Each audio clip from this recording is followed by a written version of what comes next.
Governor Abbott joins me now. Governor, thank you very much. Good to have you with us today. So how many are missing and how many are reachable in Texas? Because they have to be in Texas for you to be able to, or for the FBI to apprehend them, correct? So the math is this, and that is there are 150 members of the Texas House.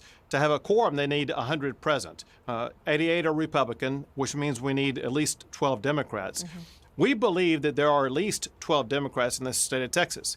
We have a dragnet taking place as we speak right now across the entire state to locate and to bring to the Capitol at least a dozen Democrats here in the state of Texas, as well as efforts we are undertaking in other states to bring these runaway Democrats back to our state. So give us a sense of what this search is like. I mean, do you have a sense of where they are and what kind of is force going to be used by the FBI, by DPS to return them? How ugly could this get? Martha, I got to tell you, so unfortunately, we've seen this before because this is not the first time that Democrats have run from doing their job. And in the past, whenever the Texas Department of Public Safety shows up, the Democrats located in the state of Texas, they say, OK, I will agree to show up, and they do so. And we think the same thing is going to happen this time.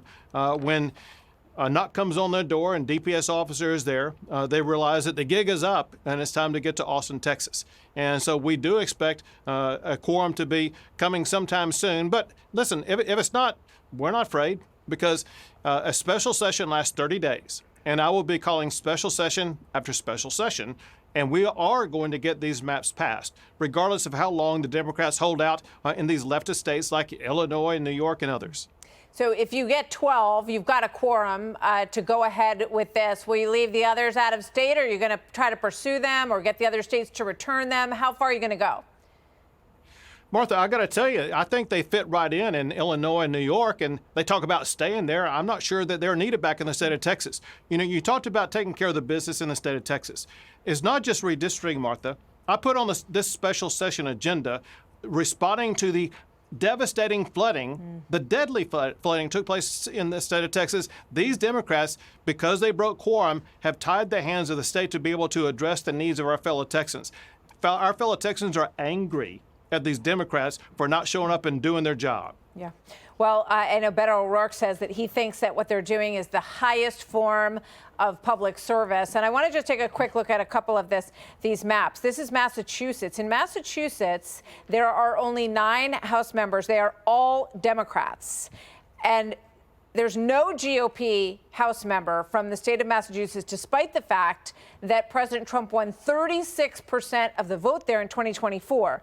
But let's put up the GOP in Texas as well, because in Texas, 56% voted for the GOP in 2024 in the presidential election, and 66% GOP control of Texas in congressional districts. So some would look at that and say, well, you know, that looks pretty good.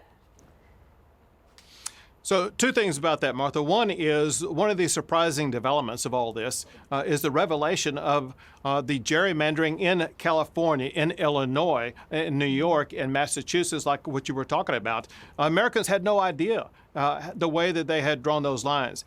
The other thing, Martha, is this, and that is 4 of the 5 districts that are going to be added are predominantly Hispanic districts. We're ensuring that Hispanic voters and all voters in the state of Texas are going to be able to vote for their candidate of choice, which happens to be Republican. Democrats have turned their backs on Hispanic voters and others, and those voters are coming to the Republican Party. All right. We're going to watch closely. We'll see what happens. Governor Abbott, thank you very much. Good to have you here today. Click here to subscribe to the Fox News YouTube page to catch our hottest interviews and most compelling analysis. You won't get it anywhere else.